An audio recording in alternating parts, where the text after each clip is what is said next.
it's been several days since I've even pulled a weed. So I'm going to look out here and give you a realistic picture of an August garden in the middle of the city. At the same time, let's not be too serious. Let's have fun and celebrate the garden and Mother Nature. We're going to start with what I call the pumpkin patch. This garden back here, that was the first thing I grew when our large walnut tree was taken down. That walnut tree was so close to the alley, nuts were falling on cars as they went by. It was crazy, and we had this privacy fence put up. This was the latter part of 2022. And the first thing I planted in the spring or the summer following was pumpkin seed. And I got a really good harvest that year, and last year wasn't bad either. So we're going to look at the two pumpkins that I have so far that have made it to full growth, and boy did they make it to full growth. First we'll look at the smaller one. And this, I believe this is a jack-o'-lantern. I wanted these to get big, and I do not care. I eat pumpkins, whether they're super sweet or not. They do not have to be sugar babies for me. Yeah. And right now it's green. I don't know what the other side looks like, but it's a good size one. I don't know. I don't have any idea how much it weighs. I'm not picking it up. I'm not going to take a chance on damaging any of the vines. There's an even larger one. One was the size of a bowling ball. This is the size of a barrel almost. Yeah, it's a pretty large pumpkin, and I haven't even fertilized the pumpkin plant for quite a while. So I can give it some bone meal and see what happens. Or even some powdered milk. That's good for pumpkins. Whatever I have on hand. That is a female pumpkin trying to grow there. This blossom hasn't opened up yet. As soon as this opens, you need to watch it closely. I have to remember to do that self-pollination with a Q-tip from a male blossom. But the male blossoms are much larger, and we have so many of them you wouldn't believe. There's a bee right in there. We don't have enough female blossoms. That has been a problem.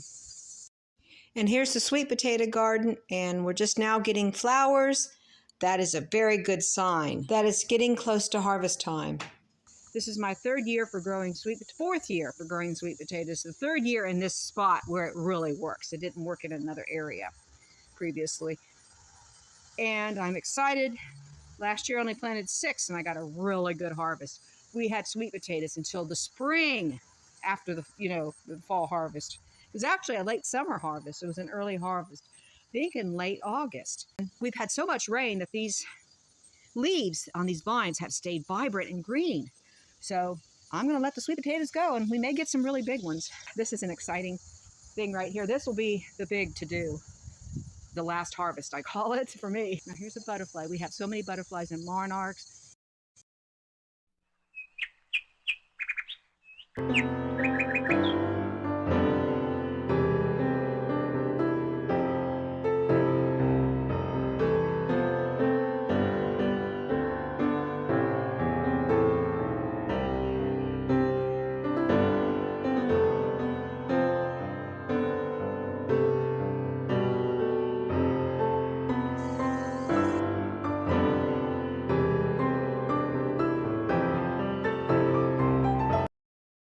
I hope you enjoyed watching that butterfly as much as I did. In August, we kind of let everything go. It's kind of wild looking. We don't have as much rain. It's a drier season. So we don't have as many weeds to pull, but we sure enjoy these sunflowers. They certainly are a blessing. So I don't have to work as hard, but I can sit back and enjoy things like sunflowers. We still have a zucchini. This zucchini plant doesn't get as much sun as plants we harvested in a sunnier area previously. So it produces fruits at a slower rate. Yeah, there's a zucchini down there that's died off. Yep, it's wrinkled, but it's edible. I'll probably turn this into a pickle. Now talk about some problem areas. It has been so hot that the snow peas The snow peas I grew from direct seed. It is too hot for them. They do not want to germinate, so I could get some seedlings. These are coming up on the fence line. These were planted weeks ago, probably 3 weeks ago. Back by the fence there, I planted seeds 2 weeks ago and they haven't germinated. I dug up one of the seeds, not even close to germinating. It's because it's been way too hot. So I'm hoping, I keep them watered on a regular basis. I did soak some of the seeds, some more seeds that I had, snow peas, and with cool water, and I planted them through there. I'm hoping they'll take off. And the temperatures are in the lower 80s and 70s now, so that will help. But these green beans are starting to flower. They were really short right now. These are bushels. Yeah, it gets at least 6 hours or more of full sun. And these I just planted, a couple weeks ago. Hopefully we'll get some green beans here. My husband's not a big fan, but I love green beans. Oh, we need to talk about the rhubarb. Okay, something I didn't know about rhubarb. But right now I'm going to take a short break.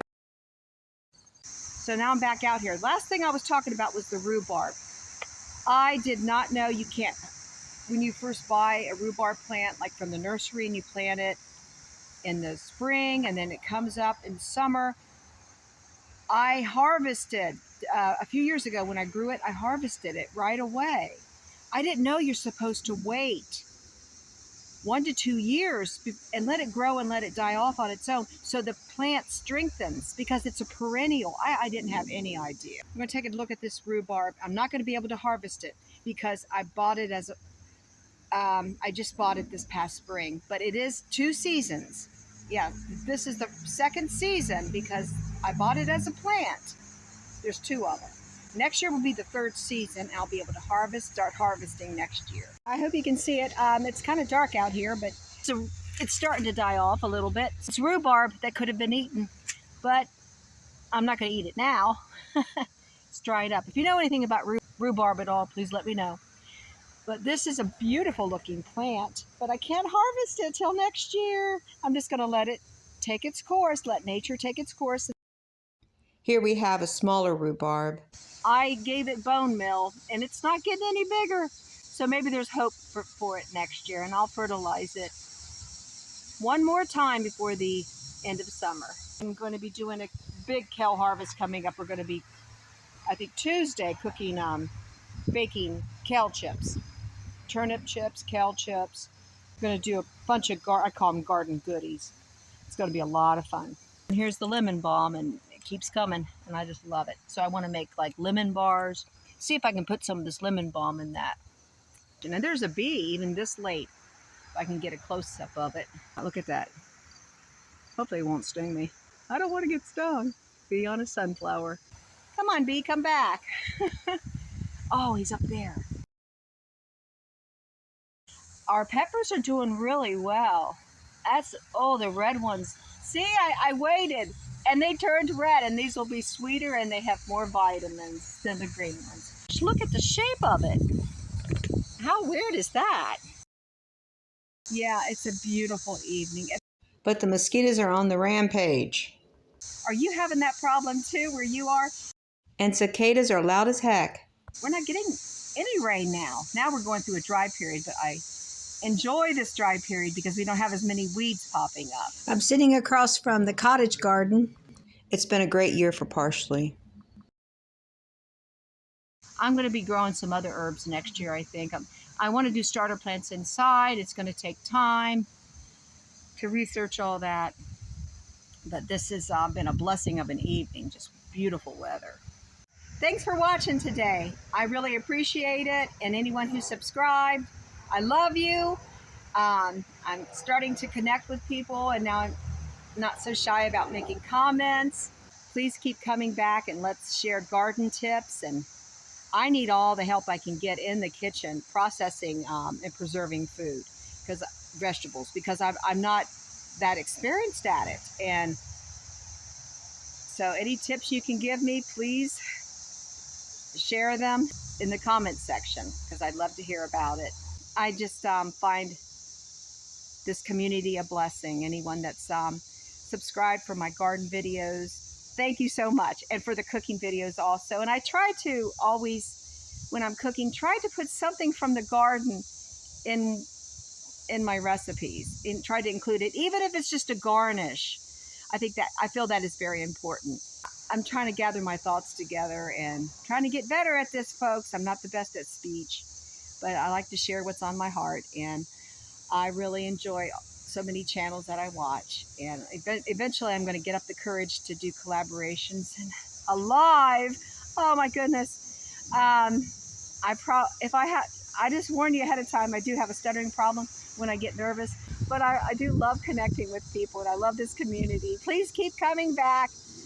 And if you're new here, please like, subscribe, and share. Never a dull moment. I'll keep it as exciting as I can. God bless every one of you. I'll see you on the next one.